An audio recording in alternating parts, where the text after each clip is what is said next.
What's up, everybody, and welcome back to another episode of the Five Dish Changer podcast. I am your host, Ashley Autumn, and we have another just fun episode planned out for y'all. This one is all about motherhood and education and all of those things, nurturing. The last three episodes, it's been high testosterone. So I'm happy to have some ladies in the house to represent. So, without further ado, I'm going to introduce these ladies. I have Miss Jasmine Sessom. She is an author, she is an educator and a mother. And I also have Miss T. Moore, who's also a author, educated, cater, and a mother. And so I'm gonna start with you, Jasmine. If you could just introduce yourself a little bit more, tell us about your book and whatever else you want people to know about you. Hey, good evening, everyone. Thanks for joining us tonight. I am Jasmine, your favorite children's book author, and I have two great books. The first book is about my kids and how when they were younger that everyone used to think they're twins, and that is titled But We're Not. And then the second one is Because I'm So Special. It's a special book, just not because I wrote it, because it has touched so many in classroom and it has helped so many teachers talk about autism in the classroom and how to support our special friends in the classroom and how to make every child feel seen, especially our children of color. So check me out on all platforms. Thank you. Okay. So I got a follow-up question for you. So how did you like stumble into deciding I'm going to write? And then I know you said, one was about your kids and the other about autism, but what made you decide to write those particular books in particular? So my first book about my kids, I wanted them to write the book and they refused. My daughter was writing books. I was like, y'all need to write a book and I will get it published. No, we're not gonna do it. But it was just so funny to me every time that somebody would ask me, how old are your twins? And they would get so mad because they're 2 years apart. But my daughter was little. And so and my son would pretend to be the oldest. And she would just get so mad. And so it was just funny going throughout the day and how many times that they were asked, how old are your twins? So that's how that one came about. And so last year in my classroom, I had so many levels of autism. And I didn't know how to support my special friends. And I wanted the other children to know what it was so I can stamp it and put a name on it so that they'll know that that's not a behavior that we should be mimicking, because that's what was happening in my classroom. They were mimicking those behaviors, those tantrums, those fallouts. They felt like they weren't allowed to do certain things that another student was allowed to do. They felt like they weren't getting away with it. And so once I went and did my research on it, I didn't see anything that was appropriate for children, that was still use the terminology that they needed to know, but on a level that they could comprehend and understand. So I wrote it. Okay. That makes sense. You saw a need and you was just like, I'm gonna fill in where that need is and I'm gonna write it. That's cool. I like that. So we're gonna come back to you because we got lots to Okay. talk about. Got a lot to talk about. But we're gonna come over here to Miss Moore. If you could just introduce yourself and what it is you do, your books, whatever it is you want people to know about you. Well, hello everybody. It's your girl T Moore, and I am your family's favorite author. I say that because I write from adult all the way down to children, and I also teach fifth grade. It is my first year in a K-12 type of situation. I've taught law school. My background is an attorney, and now I'm in the classroom as well as still writing books. Um, it's in the background. I'm a mother of three. It doesn't stop. Doesn't matter what I'm doing. Um, they don't care. Um, but yeah, so I do a lot of a little bit, um, but my main focus and always my number one ministry is always my kids. Um, you know, those three come first. And now I have a set of 48 because we're what they call departmentalized. So I teach ELA history and I switch with the other fifth grade teacher. And so those kids are also my babies when we're at school. And so it's been a journey. It's been exciting, but yeah, that's me in a nutshell. Okay. And so now you said you kind of write for the family. Is there a particular like age group that you prefer to write for? Do you have Adults. a favorite adults? Hmm. Yep, I like to write for adults. I like to cuss, and I need to be able to have freedom to do that. I can't do that in my children's books, and so in my Please adult don't. books, you know, I don't think my publisher will be proud if I did that, and I'm sure I would get dropped by my agency. So I cuss where I need to cuss at. So my sweet spot is adults. But most of the books that I have out now are my kids' books, and but writing the children's book has they've been fun, they've been needed. Kind of what Jasmine's saying, like you feel a need, and you can never have enough books that are centering black and brown children as the main character, and them doing everyday life things, no matter what it is, them just being children. And so I always tell people, while yes, I write for all children, I'm going to always make sure that children that look like me are seen and represented in a positive light. Okay. Preach. Look, y'all came out the gate preaching this stuff. I feel like I'm being educated already. So again, I want to thank y'all for just like taking time out of your day. Again, like you said, being a mother, being a parent never stops.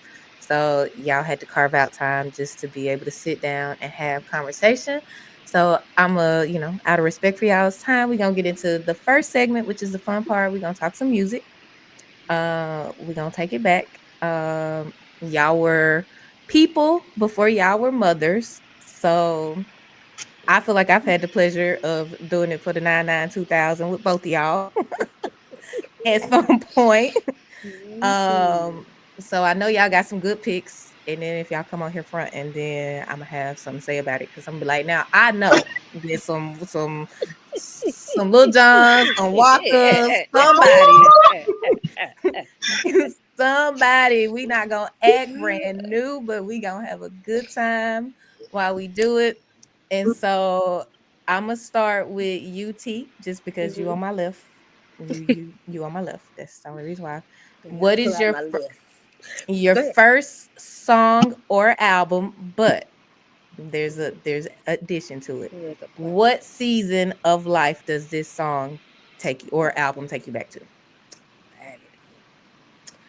Well, that's a plot twist. You didn't put that in the questions No, because it wouldn't beforehand. be fun if I It gave you wouldn't be everything. fun. Just mm.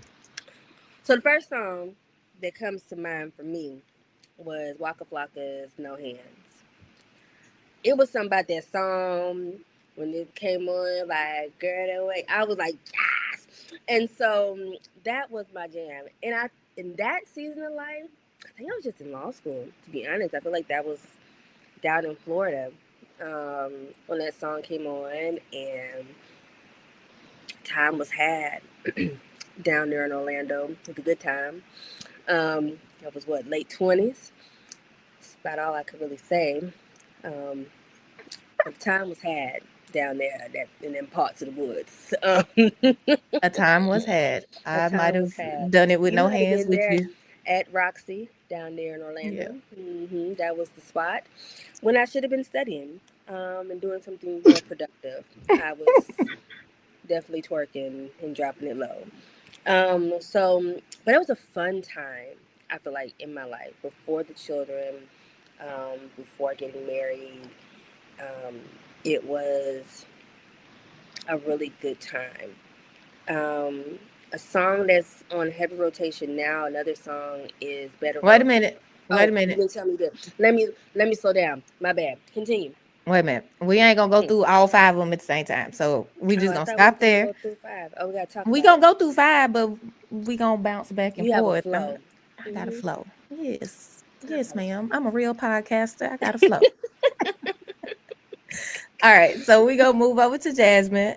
What is your first song or album? And same question, what season of life does it take you back to? Um, I used to listen to 400 Degrees. I was in high school. I had just moved to Jasmine. Alabama. So 400 Degrees every morning, getting ready to go because I had never been around black people before. And so I was like in a new world moving to Alabama and going to Parker High School. And we listened to 400 Mm. Degrees, like it was like every day, every day. Mm. And so yeah, Parker High School. Mm. Now, was yeah. it a particular reason why it was 400 degrees? Like, I don't know black people, so I'm gonna just go as black as I can, 400 degrees, or what was it about 400 degrees that made you say like, It was just hot. Like you can listen to it from the first song to the end. Like it was just hot, and you just getting crunk. You ironing it. We were in uniforms too, ironing that little white shirt, them khaki pants, and you just listen to it. Oh, and I was real big on Trina too. That's an honorary mention. My girl Trina. Um, yeah, okay. honorary. It didn't Now, matter. Anything Trina, I'm with it. is there a song on 400 degrees that is like, this is my one? I like them all. Like I can't even put a name on it. Like I really like. It was one that I could listen to from the beginning. It's like just give it to me. Yeah, Yeah. which is Okay. real crazy because my favorite song is Sunshine Anderson. Heard it all before, and I remember in high school she was having a concert, and my mama would not let me go to that concert, and I cried like a newborn baby because I couldn't go to that concert. But when you talk about albums, like you just, I'm 400 Degrees. I think I just like Juvenile, like that whole little scene. All of them. Okay. Y'all came out the gate hype, turn, all of that. Which is funny because I feel like all the guys kind of came out a little bit more mellow. So it's like the ladies came out turned. Mm. So we're gonna go to the second pick and we're gonna bounce back to UT. But different question. So this one is, who introduced you to this song or album? Was it a family member, friend, or did you find it yourself? So I would have to say one of my favorite. Now I don't listen to a lot of rap, but my favorite rap album was Ti Paper Trail. And kind of similar to Jasmine, I moved down south at 16 to Georgia, and I really got introduced coming from the West Coast because I grew up, with Corrupt, Tupac, Nate, all of those were the rappers that I grew up with.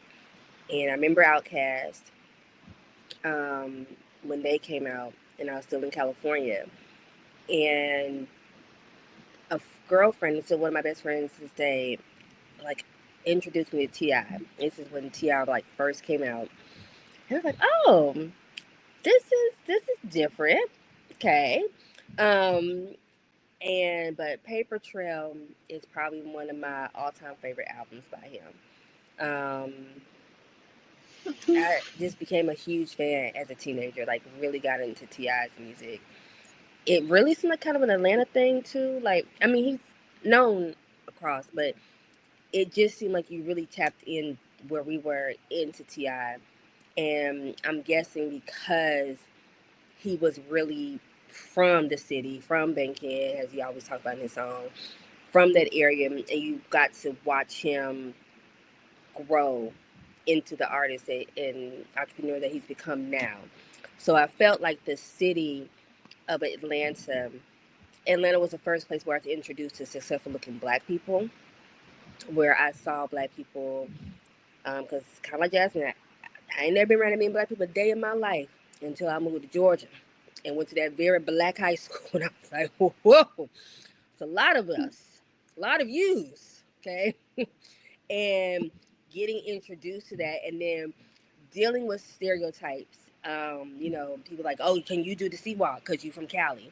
And all they knew was like LA and like gang culture. I'm like, I'm not about that life. I mean, I know them people and stuff, but that's not what I do. I don't do that type of stuff. Or just, learning about colorism in a different way. Because California's a bit shallow. I love my home state, but a little shallow. But to come down south and be told I wasn't dark skinned. And I was like, yes, I am. I'm black. And they was like, nah, like. And then they were right, because then I saw all shades of blackness and all different hues. And so I really kind of attribute T.I. to my like teenage years and kind of like growing up with that music. My introduction to T.I. was freshman year of college, and Kawana Washington brought it from Cartersville. And I think it was I'm Serious. I think that's the first album, That was was a I good album. Serious. Trap music. And she loved T.I. She was obsessed with T.I. Every And breath in the girl body. Mm-hmm. exactly. And that was my introduction to T.I. And she listened to that album probably from the moment she moved in to the moment she moved out the dorms freshman year. And Okay. then coming back that sophomore year, I think it was trap music maybe or something like that. But that was I my feel like trap introduction. music was the first one. And It then might it have been was trap music then. because I'm trap serious. music was Yes. how I got introduced to Ti. Was trap music in high school. That was in like junior year of high school. Trap music was out. Okay. So then she brought trap music, and then I'm Serious came out that next Yep. year. And then by that time, I just Wore that remember CD out. being yes, like money, clothes, cars, and Mm. hoes. That Yes. was like All my heavy homies were. on repeat. And I remember being in some parties. Jasmine might have been in some of them same parties, Mhm. listening to them same 24s I was listening to. And listen, you You on the can't tell trigger. me. Clock it, Miss Mo. Clock it. Clock it. Clock it.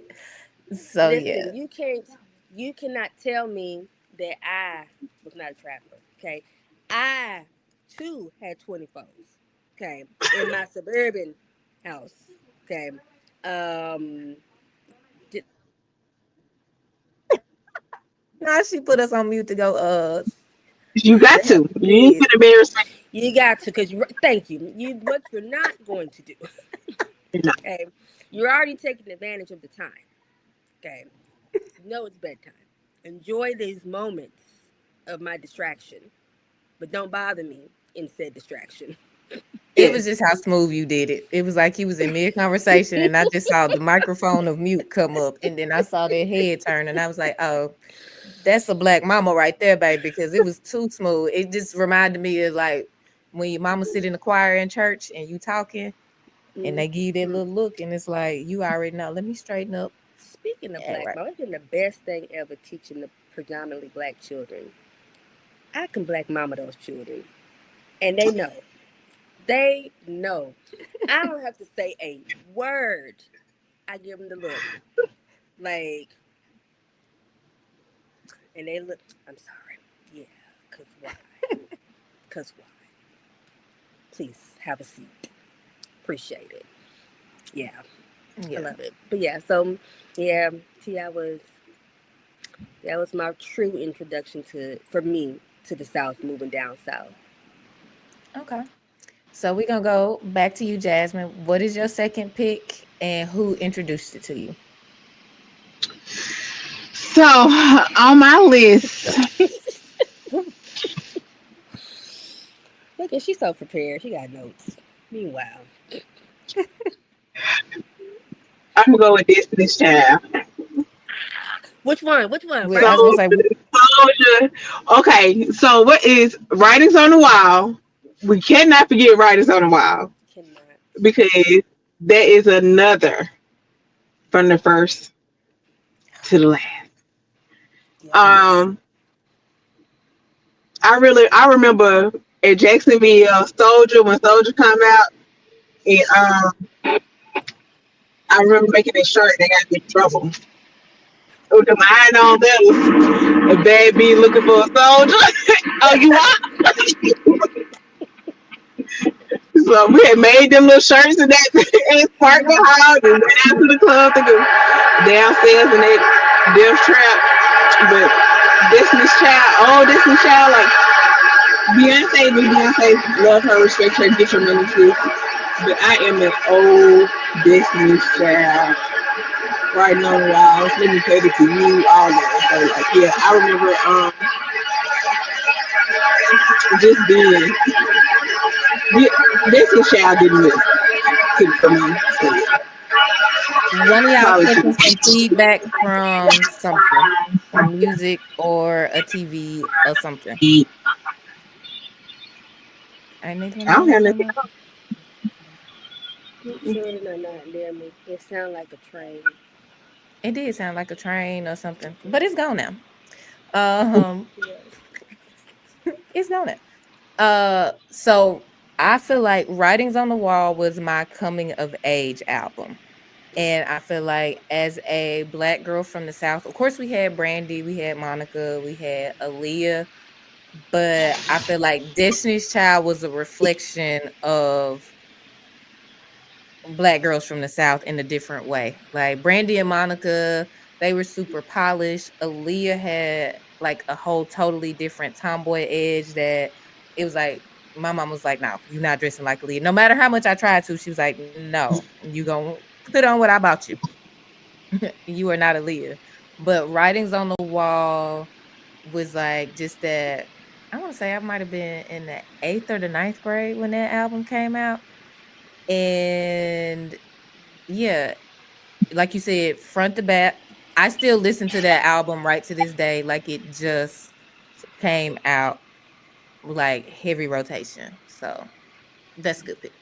I like that pick. Well, you said Soldier, and Soldier's a good pick too, but you Yeah, gotta 'cause go I why. remember that like specifically from college because you had brought up college. I remember like Destiny's Child, and I remember being in the club with my homemade shirt on. That's it. What is it? Yeah. It was like Soldier. So it wasn't Soldier, but I broke up with somebody in that time period, and I made a mix CD of breakup songs, and one of the songs from that album, the Destiny Child Field album, was on there. It wasn't Soldier though; it was definitely a breakup song. Uh,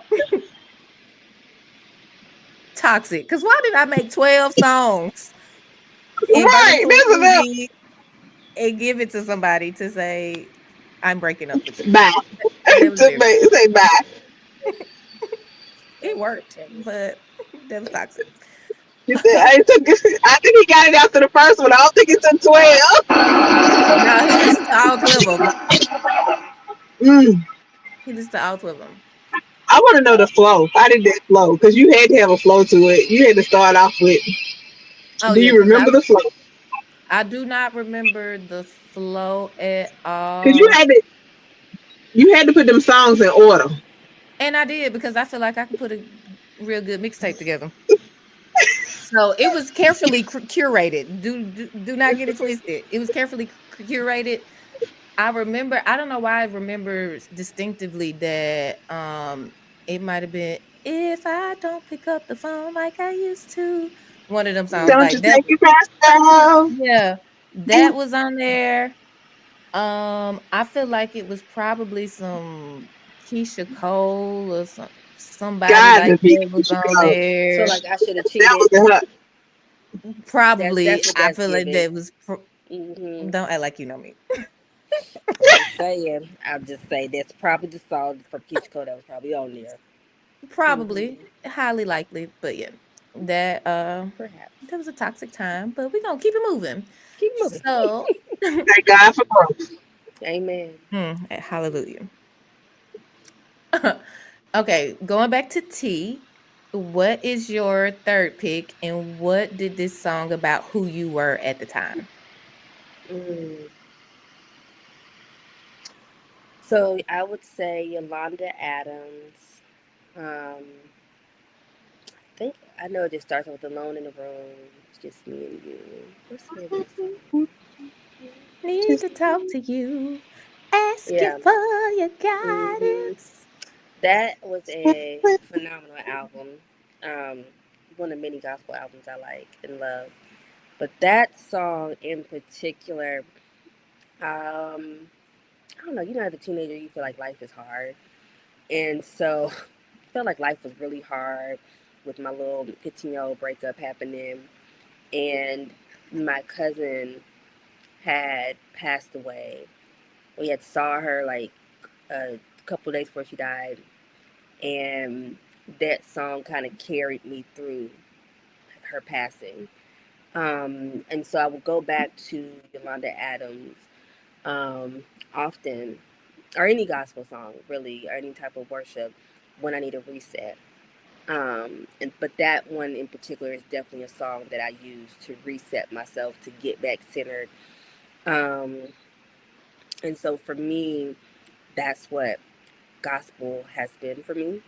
It has been a resetting, especially if I ever feel disconnected or need to be reminded of what God has done before. To be reminded that He's been faithful in the past and that He will continue to be faithful in the present, even if it looks different from the last time. But nonetheless, He's still faithful, no matter the season. Hallelujah. Praise him. Oh, Shana, Hallelujah. na, na, na. She came through preaching. In the Honda, yes. Open My Heart is the name of that song. Yes, Uh, oh, open my heart. Mm-hmm. Open My Heart. That is a phenomenal song. I don't really have like I guess like a hard memory. Like it's a beautiful song, but like how you said it carried you through. I just remember we sung it at karaoke one time. And I don't know why we sung that at karaoke. Okay. But we sung it at karaoke. But nonetheless, Don't judge somebody it. was singing for Jesus. I'm not judging. judged. I'm gonna say a little bit, a little bit, a little bit. I am. I be lying. It's all good. They was some sinners that needed being saved, and I was doing my part. That's what matters most. Okay, Jasmine, we're gonna kick it back to you. What is your third pick, and what did this song say about who you were at the time? So, just to piggyback off what she said, it's a song which you may not know it. It's a gospel song. It's "Don't Worry About Me." It's by the Clanton Spiritual Singers, Ooh, you took it back. Ooh. and yeah, because I'm thinking about when my brother passed away. He passed away unexpectedly. I was married, had my mom, my sister, and I was felt alone. Um, but after everything else I've endured up to that point, I had to remind myself I'm gonna be all right. Um, it didn't feel like it. My world was crumbled, shattered. Um, had just had a baby, had a 2 year old, having to explain that, and so every day my daughter's looking for my brother because her uncle comes see her every day, and she just trying to figure out what uncle moved, and having to explain that. And then my grandmother had Alzheimer's at the time, so every time she was alive, and so every time she would see me, she would remember my brother. And so she was like, Jess, what moon at? And I was like, I don't know, Grandma. I call him and see what he at. 5 minutes later, Jess, what moon at? And it triggered me because how do I support her, Mm-hmm. take care of my children, go to work? Because I never missed a day of work. And it just said, you'll be all right. Mm-hmm. Mm. And then having to overcome and heal from all of that. And then the family drama that comes with death that nobody talks about, especially unexpected death. So having to endure that and to feel all alone And it's just like, you're gonna be all right. So it brings me to my present song, which is "Ha" by Pastor Mike. That's my pastor. And that song, my man, the guy, he did his big one with that. Um, I'm laughing at the devil. I'm laughing at my haters because I survived. And when you have to go through and endure as much as I've been through personally, and I don't just feel like I'm surviving now, I feel like I'm thriving in my gifts, and I know my purpose as to why God created me. Because as many times as I've tried to come out the classroom, but what you gonna do? You're too good of a teacher. Leave me alone. I'm tired of teaching. But that's okay. So what are you gonna do? So now, just to be like me writing books was totally a surprise. Um, and to have been able to meet the people and go the places that I've gone with my books. So now I feel like I'm thriving in my gifts. And for people to call me and ask me to do podcasts and send a message and just random people and say, "Hey, I see what you're doing. You're doing a great job." And it's like, dang, we watching you. We see you going hard. To me, I may not have the money that I want or that I'm aiming for, in order to be support my kids financially, but to actually see that people are paying attention. And I'm not talking about my friends. I'm not talking about my family. Complete strangers say, "Hey, what you need? How can I help you?" That just means the world to me. So like Pastor Mike, hi, hi, hi, hi. I'm here. I'm thriving. That's how I feel. So yeah, that Okay. song, yeah. Every morning on the way to You definitely took it back with the Canton spirituals.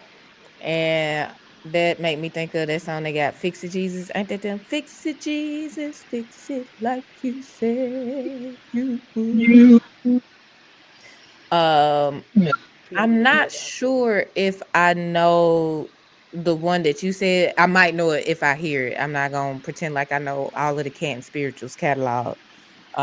It's just we grew up on some of that stuff, and it stick some of it stick with Mhm. you.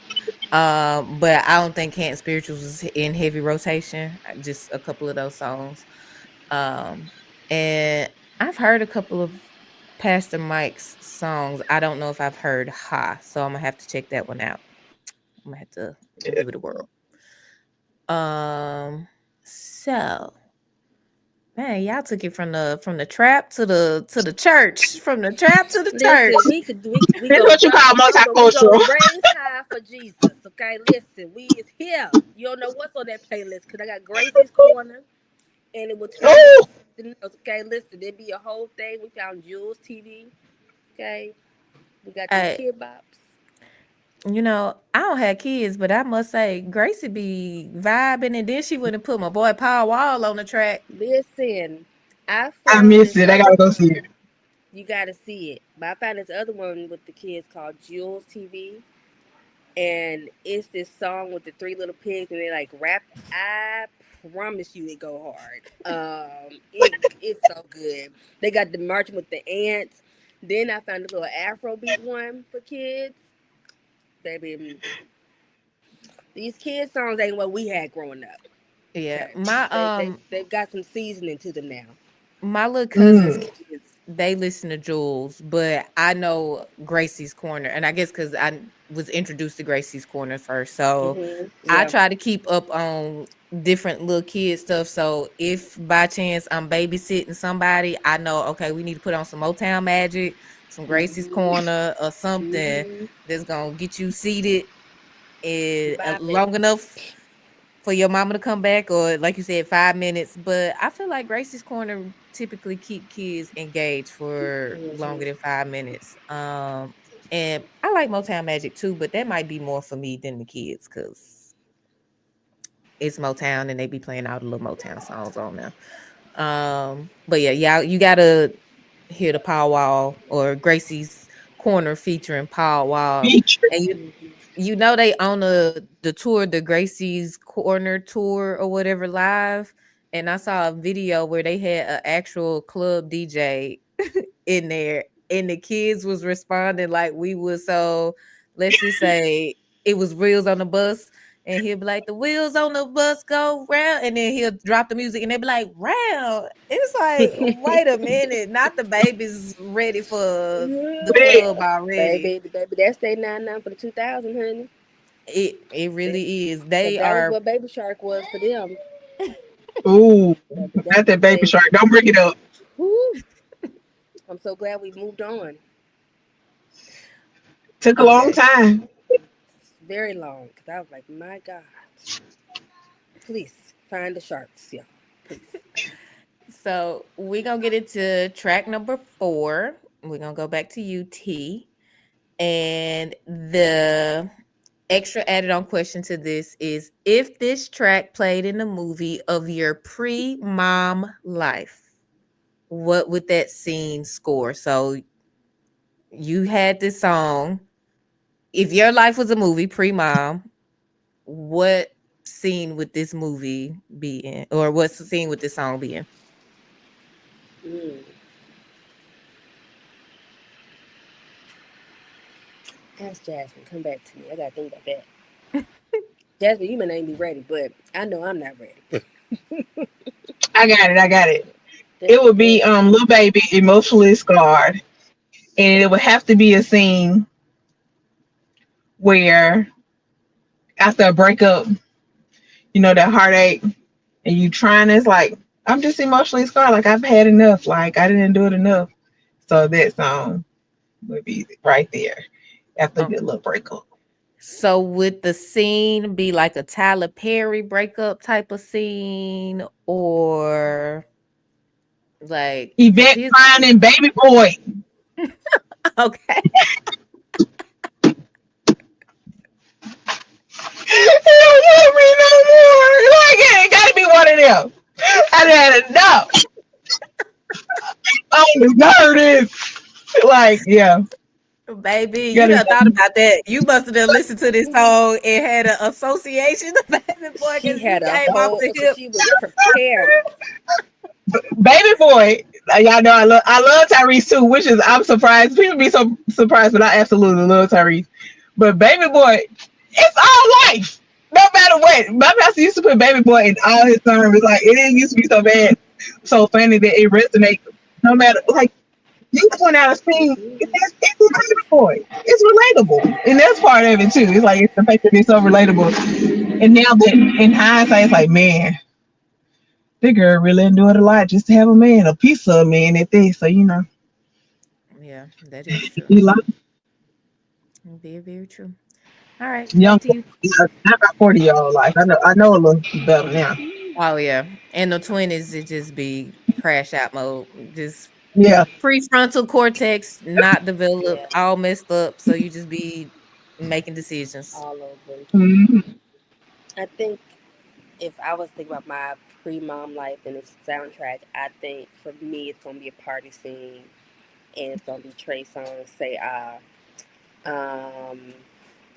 It's just I got pictures. You know how they got the little thing going around? They showing to be like, this is point of view, showing my kids what I used to do before I had kids. Like that's me. Like I could just see it. Like just turned up, um, dancing on tabletops at Club 112 in Atlanta with my girlfriends before heading down to law school. Yeah, I had a good time. My 20s were a time. That would definitely be in the movie.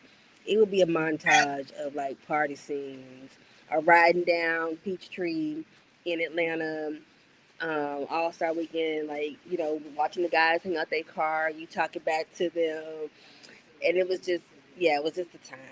It was a good time. So say I would be fine. I feel like I might have been somewhere with you when You say wouldn't be I far behind. Yeah, yeah. a couple of your say odds. I was never really a big Trey Songz fan. I Like I was a liked his music, but I never was like when you was like, I'm gonna go see Trey Oh my Songz. gosh, I would be yeah, I was like, like on have his. I fun was with like that. between him and well, I mean, I'm seeing Chris Breezy, but Trey, I was really heavily on Trey, and then I realized after that one particular album. I was like, I think somebody need to get this man some. I don't know what's happening here, but this is this is getting out of hand now. I feel like I know which album you're talking about. It came Tremaine, out. It's the one when I was mm, still there.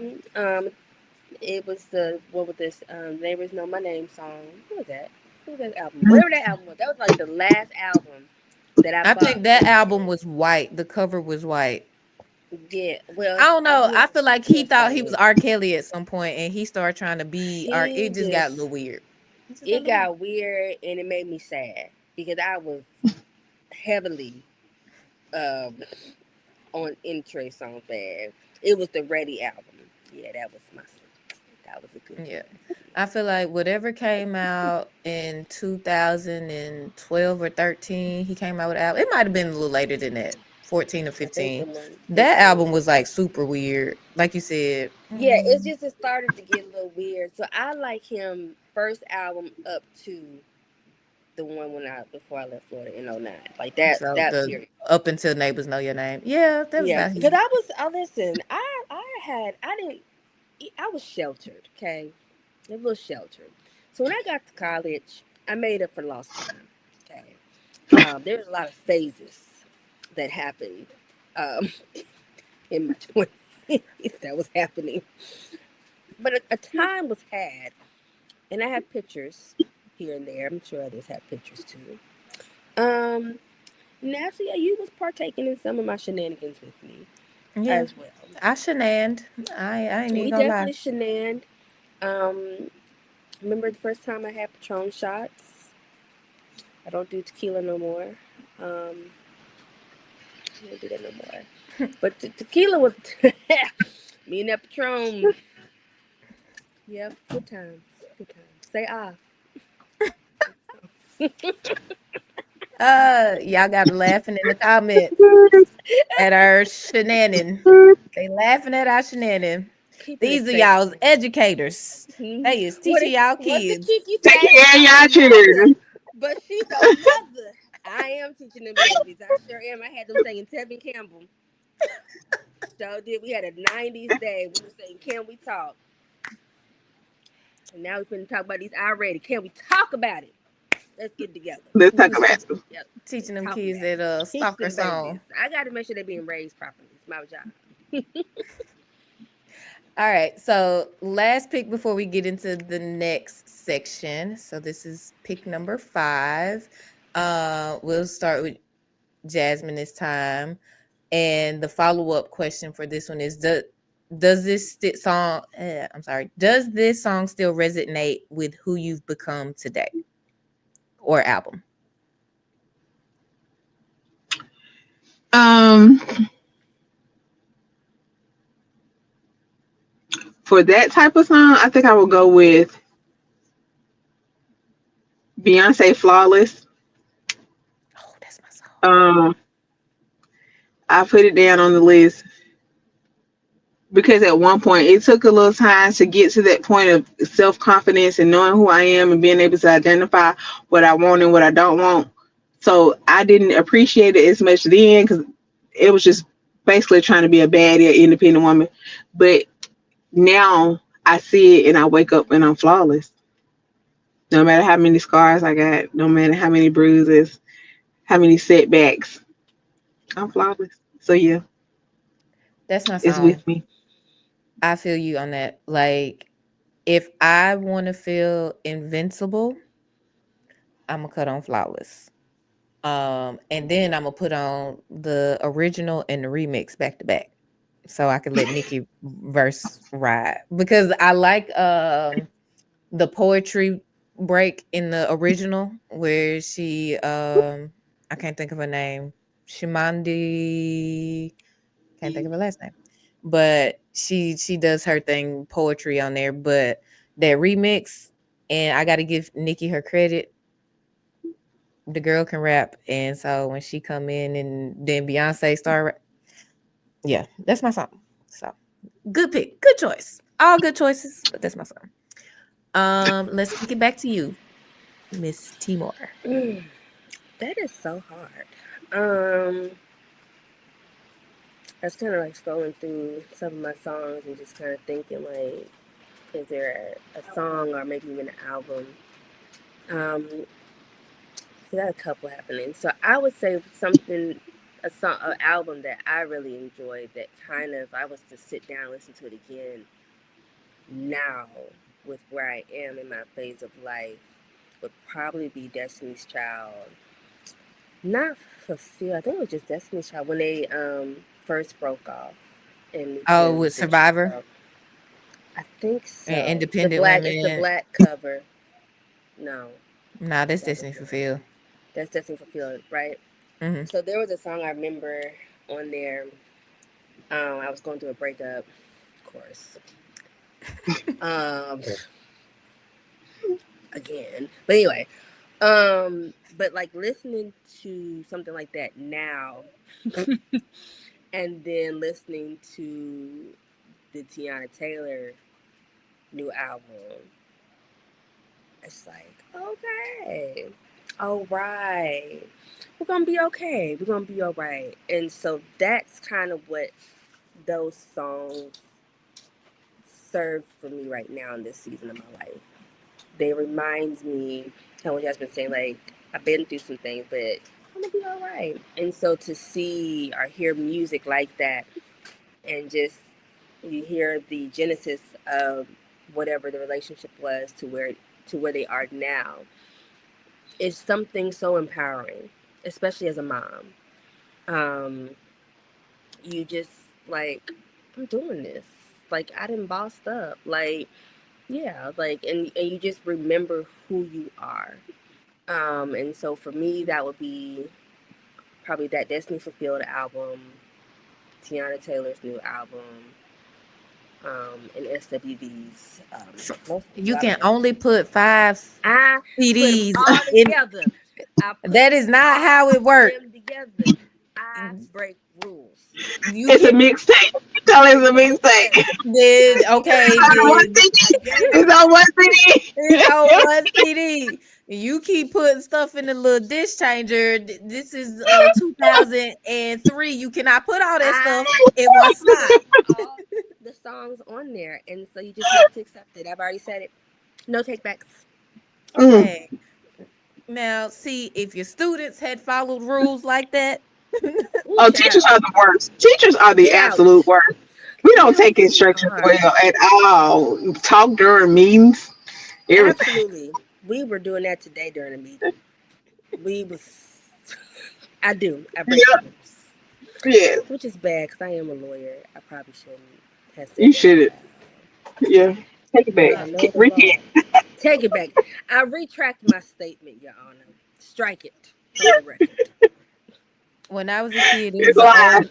it was the old man that said, if you gotta have a crooked attorney, make sure it's your crooked attorney. Make sure That's he on it. your side. I'm a lot of things, but not cricket. I tell people what I can and cannot do.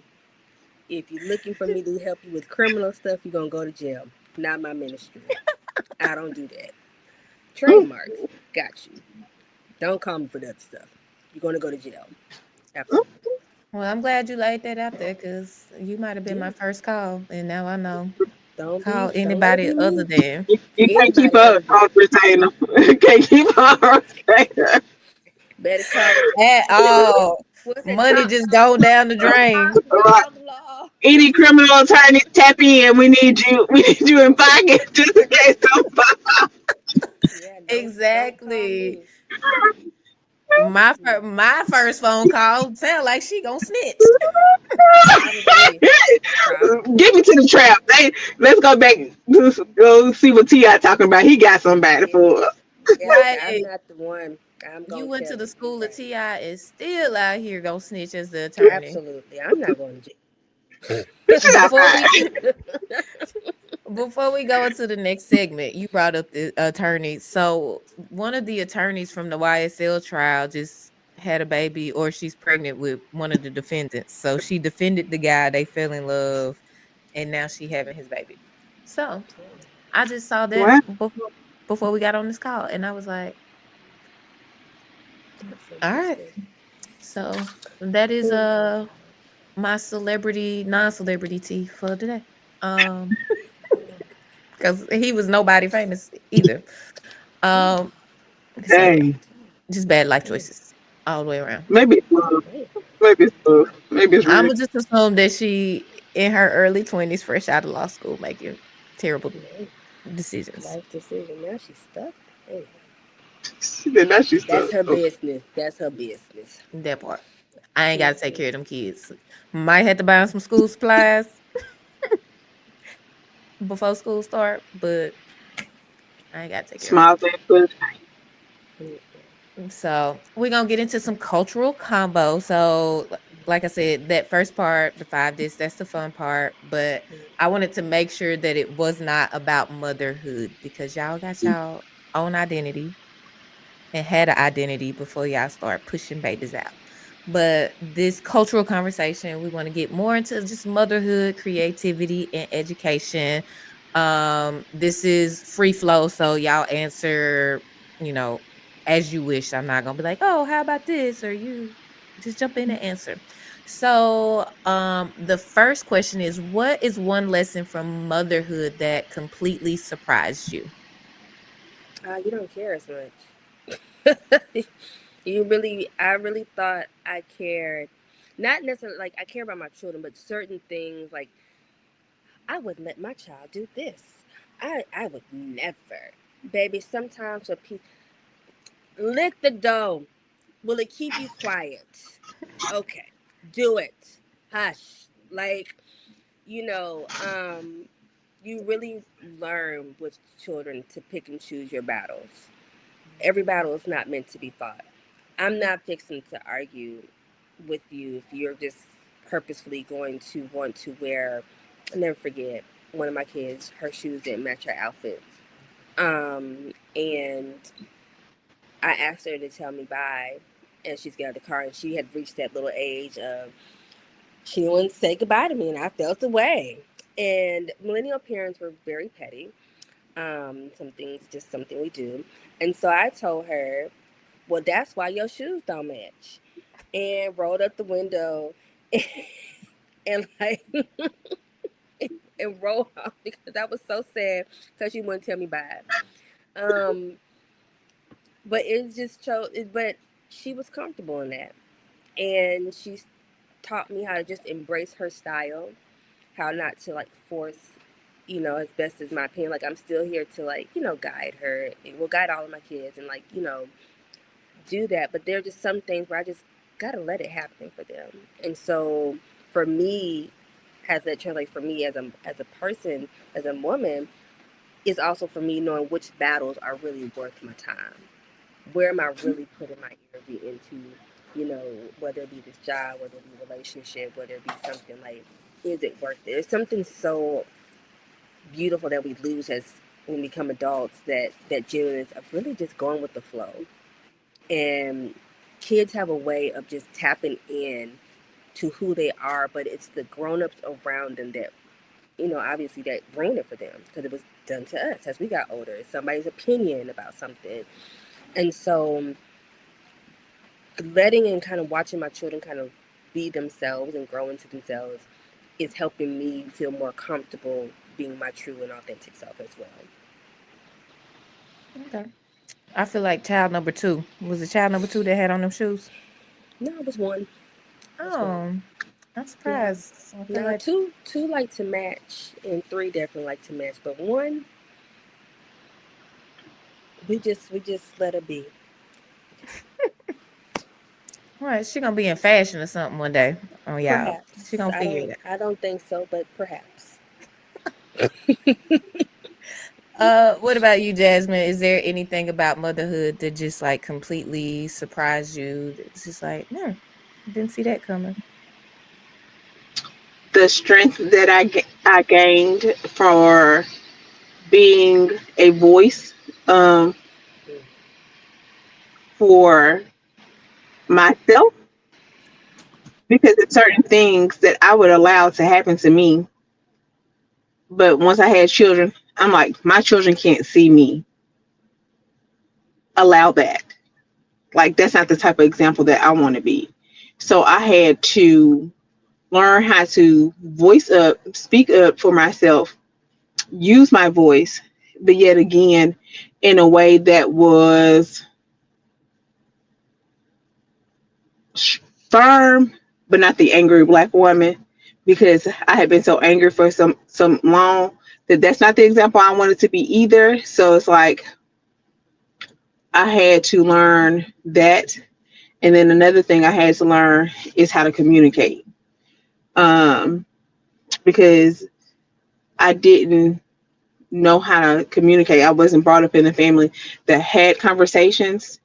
So just as of yesterday, when I told my son that I was going to have to do the podcast, so I wasn't going to be able to take him to the game.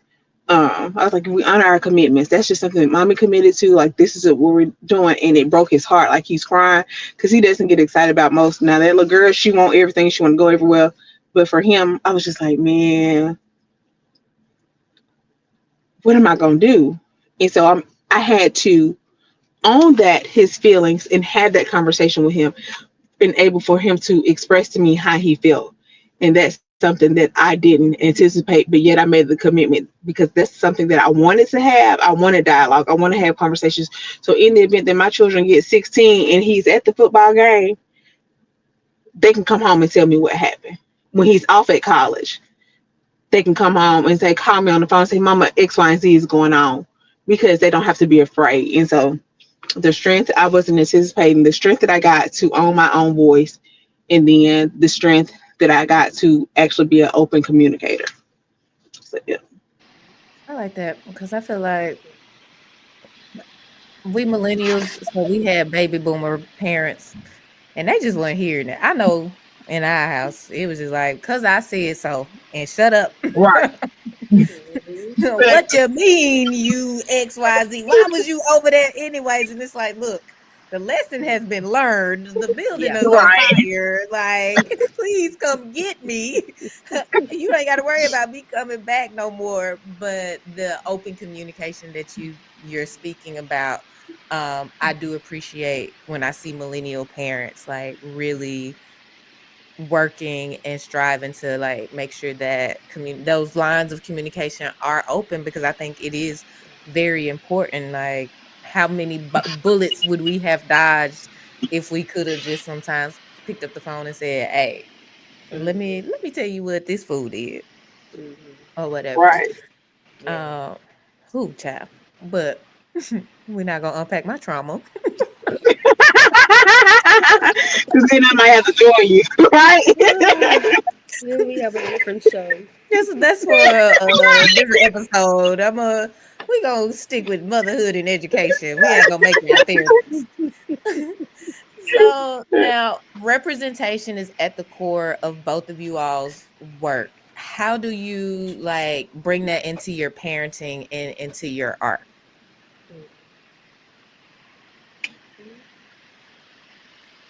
um, I'm real big on exposing my children. If it's something new, something different, museum, an activity, and most of the time we are the only people of color there. But I want them to know that it's possible. So I've been a teacher longer than I've been a mother. So, and I've worked in all spectrums of the inner city children, or the white people's school. I've been in schools settings where it's people of color who parents are doctors and judges and lawyers, and to see the difference in how much they value education. Now I know that I'm a strong teacher, and I know that our children need us. So that's why I refuse to go back. Because once I seen it, and I'm like, yeah, these kids, what they call them, silver spoon kids. Like, yeah, I can educate them. I can get them to read. They can write. But most of the time, because of the family, those people value education. So for me and my talents, I like to be in settings where the parents 9 times out of 10 aren't telling the children to do homework. So in my classroom, I'm rewarding, I'm encouraging, letting them know, I'm exposing them to different, like, hey, y'all can do this, and something besides passing a ball, something besides a doctor. Like, we have to realize that in order for the hospital to run, we need the ultrasound tech. So yeah, you may not be able to be a doctor, but how valuable is the ultrasound tech? It's exposing them to, like, they didn't, like, they have never even thought about that. So especially when I have the opportunity to have outside guests come in, and I'm calling up all my friends to show them, like, hey, you can be a film writer, you can be a therapist, and that's part of it, is just exposing them, because I know that sometimes they may not see it outside of me. So All right. Uh, I was gonna, yeah. Oh. So for me, kind of to piggyback, like it started with changing the way my parenting style was, and that kind of led me to kind of digging a lot deeper into representation, especially when I got into writing. It was because I didn't see enough books that I felt were a representation of just black culture. But not only that, if I did see a book that had a black character in there, sometimes it felt like kind of like a trick, because then you found that the author was white. You're like, man. So it was like, how do you combat that? Now that I'm, in the industry, obviously I see there's a lot more of us, but it's still not enough of us in this space, whether it's independent or traditional. And so in the classroom, I think one of the things that my kids get to see a lot of is that they get to see this relatability. I make sure to tell them my story and share with them. I failed honors English freshman year of high school and had to repeat that class. I graduated with a 1.999 GPA. It's like, well, what's that? Don't get it. Don't worry about what it is. Just don't get that cheaper GPA. I'm telling you. But I also let them know, but I still became, you know, all the things that I desired to become. And it's funny to come into education, because I started off as an education major in college and switched my major. And a friend of mine, I remember we were doing like these prayer calls, and she tried to tell me about it then, but I was like, girl, I'm not going to nobody's classroom unless it's to teach college. And it's funny how when you tell God what you're going to do, and he's like, oh, okay, that's cute. And here I am teaching, fifth graders. But I get to show them this black woman who has overcome my own set of odds. They get to see that in real time, because a lot of these schools have a lot of just white women, and it seems, I think it's pretty prominent in education, and so to be at a school that's predominantly black, you're not seeing a lot of black lead teachers in your face who look like you, and I just think it just speaks a lot to them. Um, they looked me up so that to find out who I am, and so they get to see, like, oh, okay, our teacher is, she writes books, and she is a lawyer, and she's this and that, and like Jasmine said, like, but also you need other people in the industries, and so to be able to expose them to that and to be a part of that is huge. When I'm writing these books and I get to do school visits, it is also something like, again, our kids are not being really exposed to it as much as they should be. And the things that they are being exposed to are very stereotypical things. They think they can go to the NBA, the NFL, and that's it. But there are so many other options for them. It's just a matter of exposing them to it and being real with them. And like, let them know, like, listen, I didn't come from this. I didn't come from money. I know what that looks like. But I also know what it is to get through it and to get to the other side, and that I'm in this classroom because I want to be, not because I gotta be or I have to be. I want to be there, and it's an honor and it's a privilege for me to be able to serve those kids the way that I get to serve them. Okay. So you kind of touched on like some stereotypes, and you kind of touched on it from the both of y'all did from like the student perspective of like not necessarily seeing the representation there.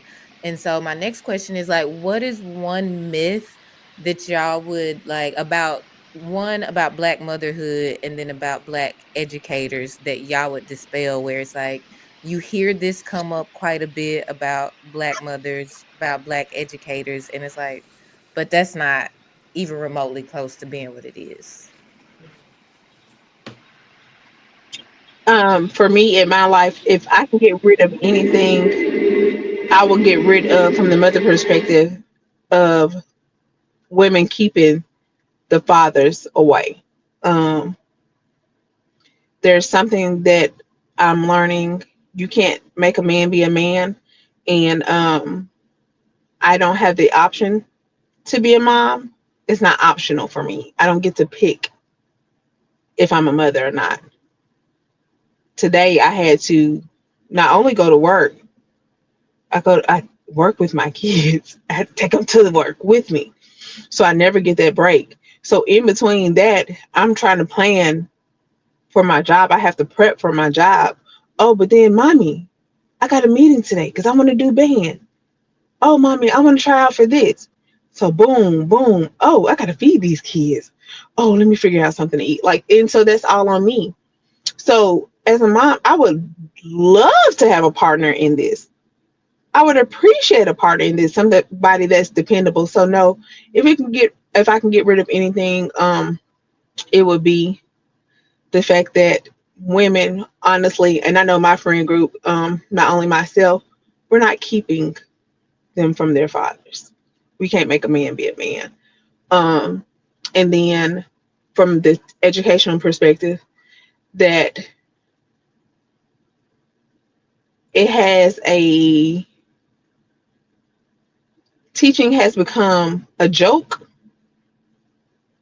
It's not respected. Teachers aren't respected. Um, I know I've seen the memes going around from the summer. Y'all been in clubs, had all the hookahs. Now y'all want somebody to sponsor y'all classrooms, because that's what I wanted to do for myself. Like, that's like, I had a chance to have a break. If that's what I chose to do with my money for myself, like, I still have my own responsibilities. So yeah, that teachers, like, we do need help. It's a community effort. Um, because some children don't have a support system at home, but teachers can't do everything. It starts at home. But in the event that the child does not have a stable home, teachers are there and we do pick up a lot of the slack. But however, we still need the support. We still need the encouragement. So if you got a couple dollars, buy a pack of pencils for the teacher. Because not only that, these nice classrooms that y'all see decorated, they didn't give us the money for that. Every time that we laminated something, I know I spent countless hours, 9 hours this summer, unpaid, in my classroom, cleaning my classroom. They didn't give me the cleaning supplies from that. I see a comment. Yes, so you have a question. It says, "Can I ask Jazz what Jasmine means by a man being a man?" As far as the expectation with what comes down to parenthood and the same commitments that I have, the same responsibilities that I have as a mother, that men who are fathers have that same responsibility. Um, and for me, I look at a man, these things come natural. The same way how it's like a light bulb comes on for us and motherhood kicks in, that it's not a delay for a man. Um, and it's just from my personal experience, because married to my children's father, but if he, and that's just something else. This, we talking about another topic. As far as, it's not optional for me. I don't get to choose if I'm a mom. I'm a mom 24 hours, 7 days a week. Where, oh, I might get him this weekend, I might not. A man takes care of his responsibilities. His children aren't optional. He has to make the same adjustments that the mother makes.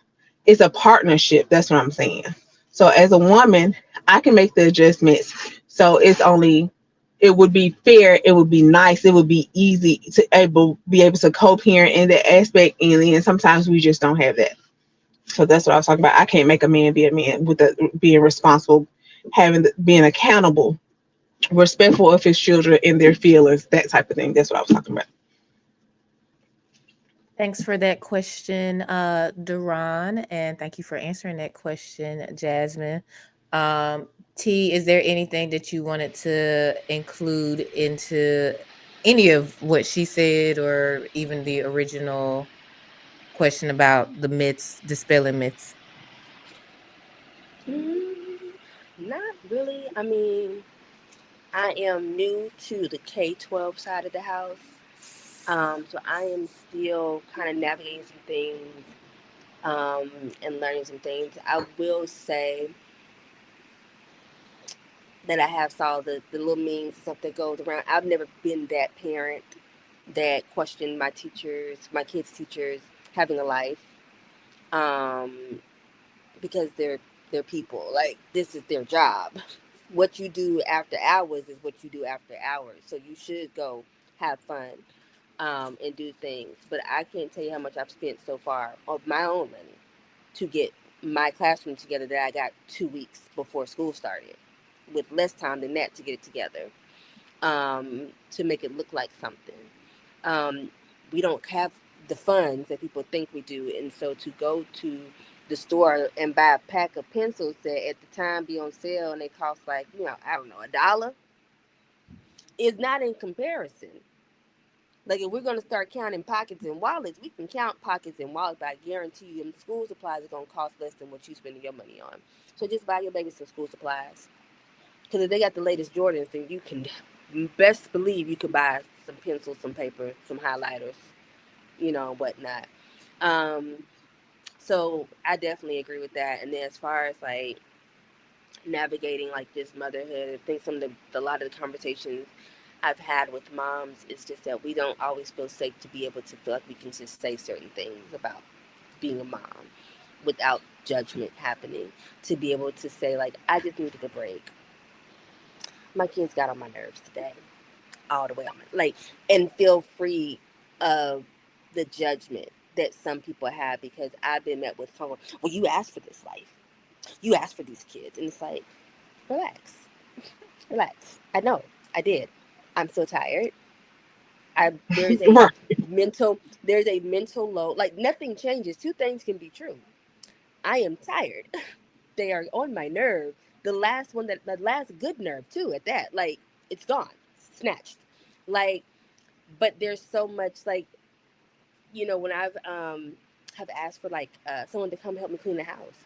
You've been at home. This one I was saying, home mom. You've been at home all day. What you mean? Oh, I'm sorry. Like, I've only been nursing a child and in between changing diapers and trying to figure out how I'm gonna wash my ass today and if I'm able to brush my hair and brush my teeth and just the basic maintenance Right. of things, just basic stuff to not be able to do. And I think there's always these weird just misconceptions of what I'm supposed to do as a mother because of that choice I made and my individuality being wrapped up inside of that. And it's like, no. So for me, it's kind of been like a rebellion to kind of push back on that narrative that society has placed on us as women. Is I am still T at the end of the day, and it took me some time to get back to T, and I'm still getting back to her because before I was their mom, I was me. And finding things that bring me joy, and they need to see me live my life so that if they choose to become parents, they can know that you can be a parent and you don't just lose your identity because of that. There's a season and a time for all the things. There's obviously when they're babies, I'm putting more time into that, into them being children. But now they're getting a little bit older, a little bit more independent. Okay, well, like in baby boy, mama got to have a life too. Like it's just time. It's just time, and I think that's I guess if it was a myth, that's one that I definitely dispel. Like I call BS on that. On you lose your identity, you lose yourself. I'm not interested in being lukewarm and in a grave before I decide to live my life.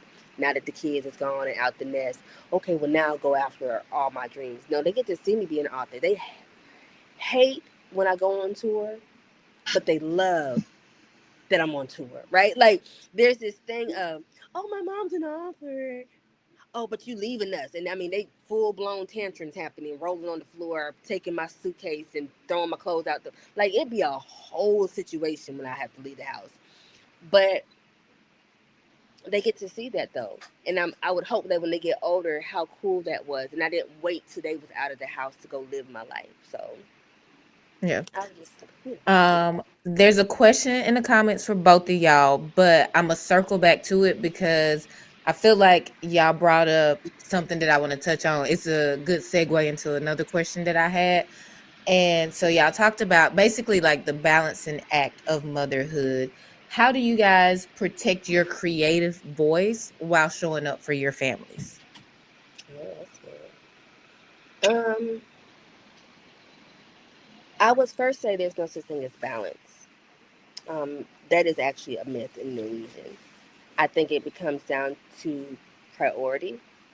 Um, since entering back into the workforce, I haven't been able to write like I need to just because, Jasmine, I might get with you good, baby. The prepping and lesson planning. Um, and I'm a first year teacher. I'm just all over the place. So I am tired. I'm a level of tired I didn't know existed. Tired.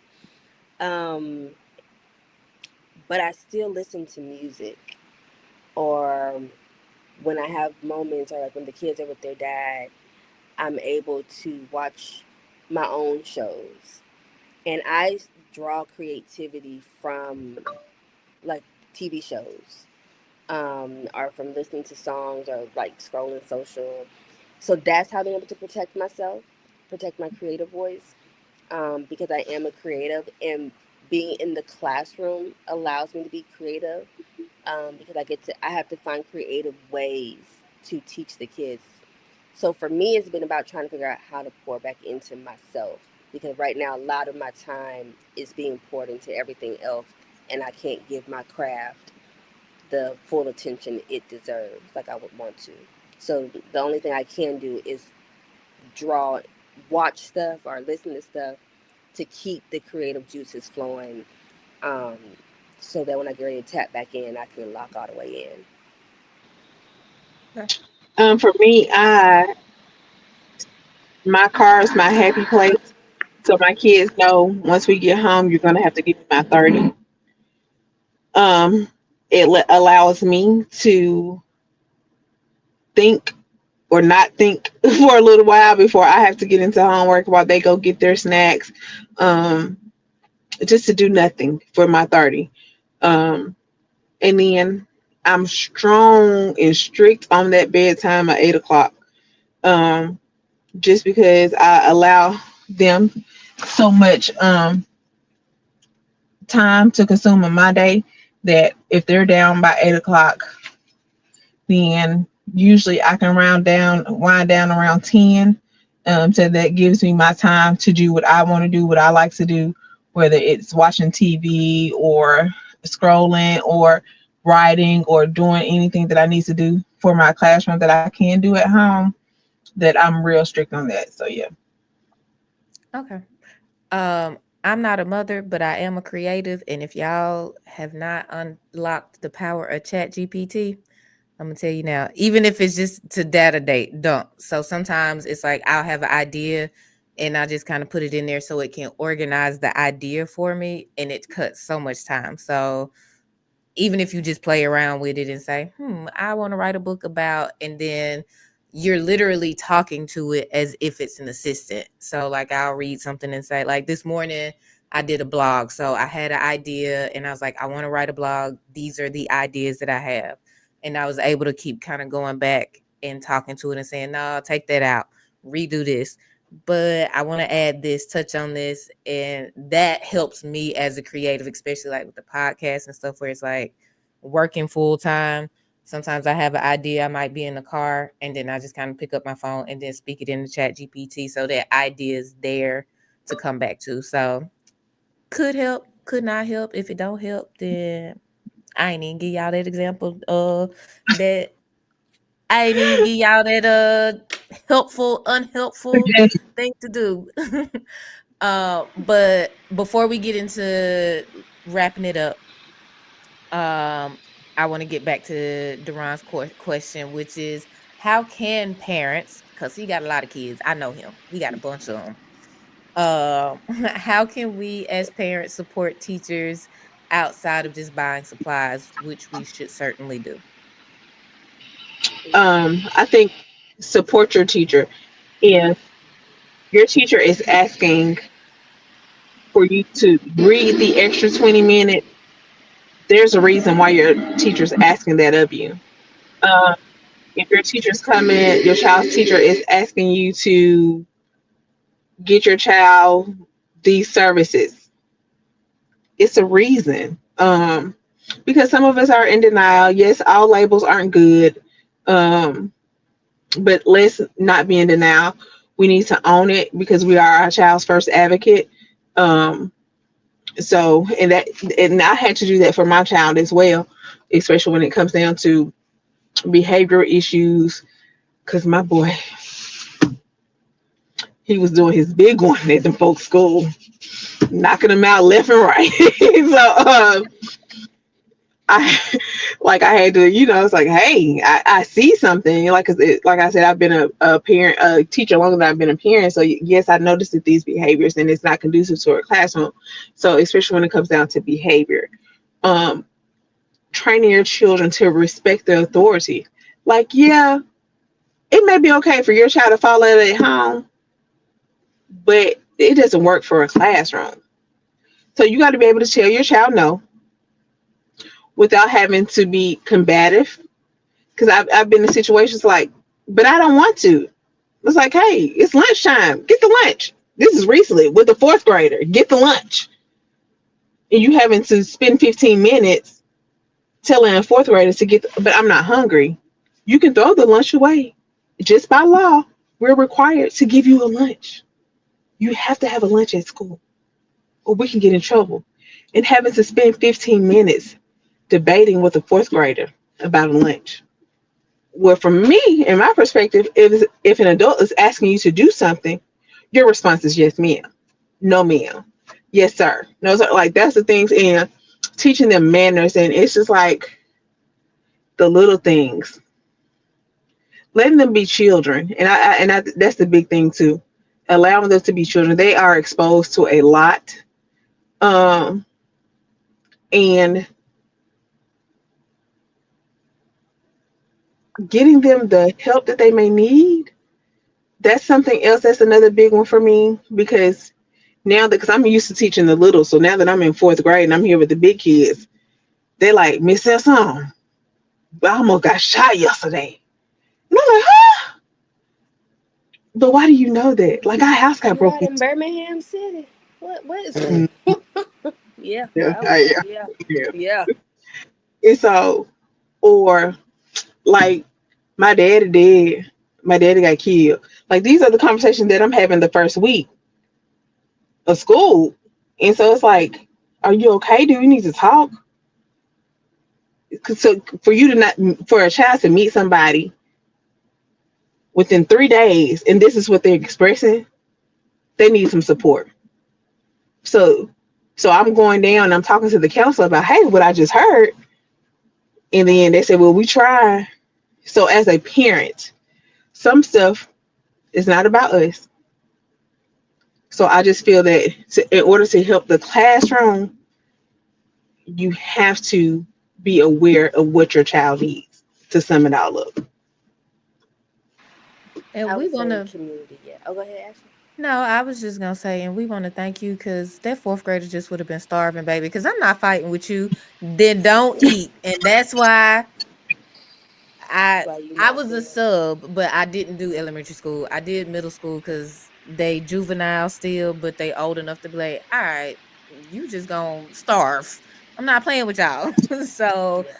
that's why we need educators, because I just don't have the patience. But go ahead, T. Yeah, What were I you was about gonna to say? say, um, outside of school supplies, it is the support. It is, me having the ability to go tell my parents, "Hey, your child is cutting up today in class." Like I'm just like, y'all, we 16 days in, we didn't have silent lunches. We about to start taking specials away, cause y'all just don't stop talking.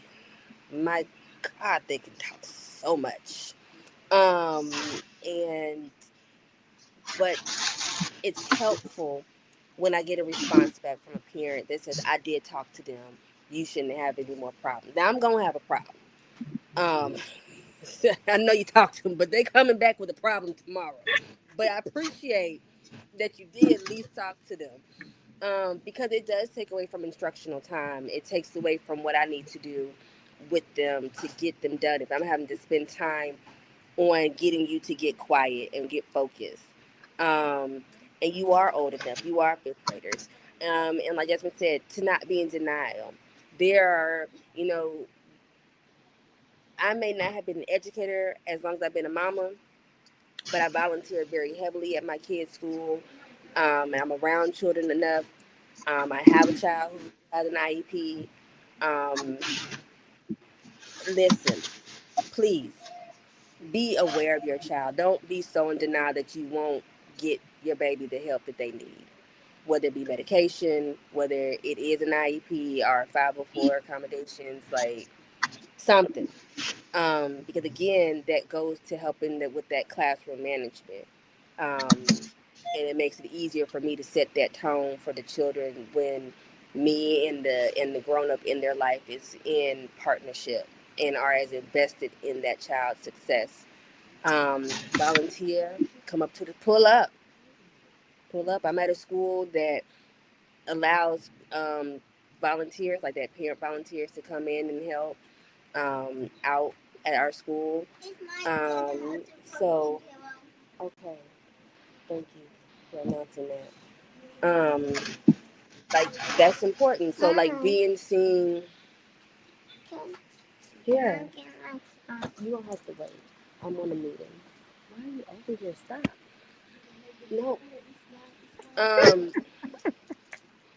Anyway, how much time we got left, Ashley? Because We this lady, finna. I got one okay, more because question baby for you. didn't We gave me about to their wrap it up. time. They said they come in here hiding heavy. Uh, so we go get to getting so we can wrap it up. So the next segment is parking lot pimping. It's the let out. The year is whatever you let it out. What is your song that you're playing to stun on everybody? So in the parking lot, you riding through, the music loud, you at the Roxy, you at D4s, whatever, wherever you at. What is your this my let out song? Big Mama, Big Mama Lotto. All day, all day. All right. What about for you, T? Probably Shawty Lowe's LOA. I'm fooling out with Hey. that one for sure. All right. And so one last question, wrapping it up. What do you hope that your children and your students take away from your playlist, your stories, and your work?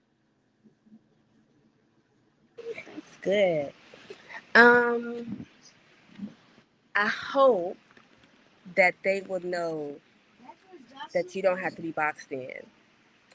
Baby, we could be out here trapping one minute, the next minute we out here praising the Lord, having a good time. The next thing you know, we might be out here singing in canto, and you talk about we don't talk about Bruno, to just being.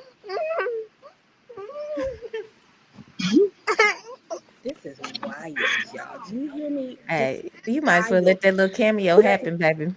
Send an SOS. Save me. This is what we talk about. Let me, Jasmine, go ahead and answer. This is about to get real over here. Uh, I think that I would want my students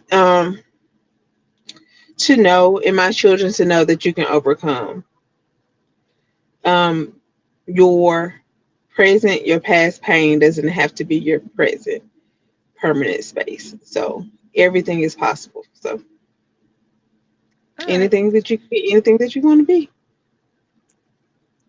Be anything that you want to be. Well, ladies, I want to thank y'all so much for, like I said, taking y'all's time out, wrangling kids, all of that, just to hop on. I thought it was very important that we touch on motherhood. And when I was just coming up with the show and the track, well, yeah, the listens, the episode guide and stuff, I knew that I wanted to have you guys on because you guys have very similar backgrounds. You're both educators, you're both authors, you're both mothers. So I felt like it would just be amazing conversation. And y'all both in Bama.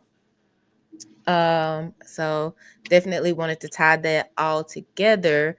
Um, Jasmine, if you could do me a favor, because I know she wrangling kids unless you want to hop in. I should have done this at the top.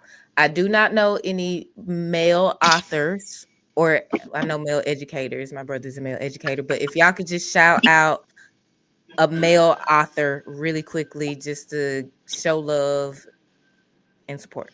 Oh, I have my good friend, Mr. Michael Moore. He's not only a children's book author, but he is teaching financial literacy and he is a great author. And not only that, he also allowed his daughter, she just wrote her first book as well. So family ties. Okay. Y'all go support Family Ties. I want to shout out my dear friend, one of my besties, K.E. Lewis. He just dropped his book, Don't Take Your Rider on the Plane. Came out this summer. Super cute, fun book. And the one of the goats out there just killing it is Derek Barnes, the author of I Am Every Good Thing and Ode to the Fresh Cut, I think it's Crown. Um, so many dope black authors out there, from Jason Reynolds to Kwame Alexander, Jerry Craft, like the gamut of them. So some prolific black men that are out there doing it really big, writing for our babies and sharing our stories, as well as just amazing black illustrators, black male illustrators out there, from Robert Paul Jr., who illustrated two of my books, to Shamar Knight Justice, um, to who else? Just a lot of them. A lot of Gordon, D. James. We out here. I know you said one, but again, I break rules. Mm, mm, mm. That you do.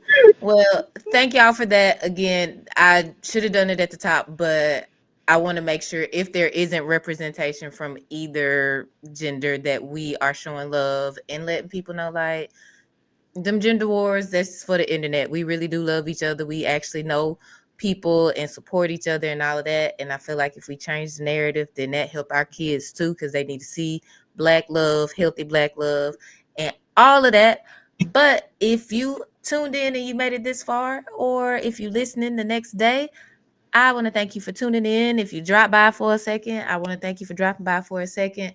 This has been another episode of the Five Dish Changer podcast. I am your lovely host, Ashley Autumn.